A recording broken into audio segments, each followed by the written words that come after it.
Tension et énervement perceptibles sur les visages ce 11 novembre au tribunal militaire de Yaoundé. Toutes les exceptions sont rejetées. Aucune libération, notamment celle de Jean-Pierre Amougou Belinga et Maxime Eko attendue par certains. On doit être libéré. Le tribunal fait le silence total sur l'ordonnance de renvoi. Il n'a même pas osé suivre le ministère public qui nous a compté qu'une lettre administrative avait fait quoi.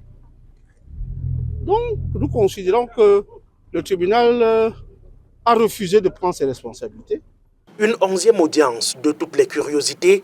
Certains chefs d'accusation sont requalifiés par le tribunal militaire. C'est une curiosité juridique. Le tribunal, à ce stade, qu'on soit bien clair, n'est pas compétent pour requalifier les infractions retenues. C'est-à-dire que le président du tribunal est en train de nous dire qu'il reprend les qualifications retenues par le juge d'instruction. Ce n'est pas à lui de faire ça, ce n'est pas sa compétence. Qu'il rejette, ça, il n'y a pas de souci. Mais il n'a pas la compétence de requalifier. Et là, nous sombrons totalement. Parce que la justice qui est rendue au nom des Camerounais est en train d'être galvaudée par ce type de décision. On a saisi le tribunal pour qu'il déclare les accusés innocents ou coupables. C'est son rôle. Son rôle, c'est de juger. Les fautes, son rôle, c'est de sanctionner. Quand vous avez fait faux, on vous sanctionne. Quand un acte est illégal, on l'annule. Quand un acte est mal rédigé, on l'annule.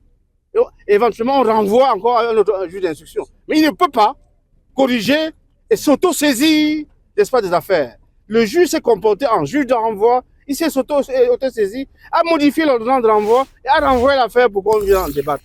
J'ai l'impression que le tribunal a voulu nous faire un cas. D'autres parties entendent faire appel de cette décision d'avant-dit droit, des exceptions qui auraient pu être tout simplement jointes au fond du dossier et les débats ouverts. On ouvre la voie une fois de plus à un appel qui va encore nous prendre des mois parce que c'est quand même assez gros pour nous, comme je le dis encore pour nous les avocats.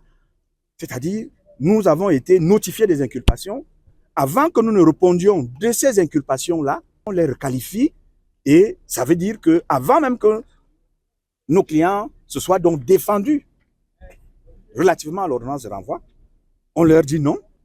Ce qu'on avait écrit, ça, il fallait le rectifier et nous allons, je suppose, on devrait donc à nouveau notifier les inculpations à ces accusés.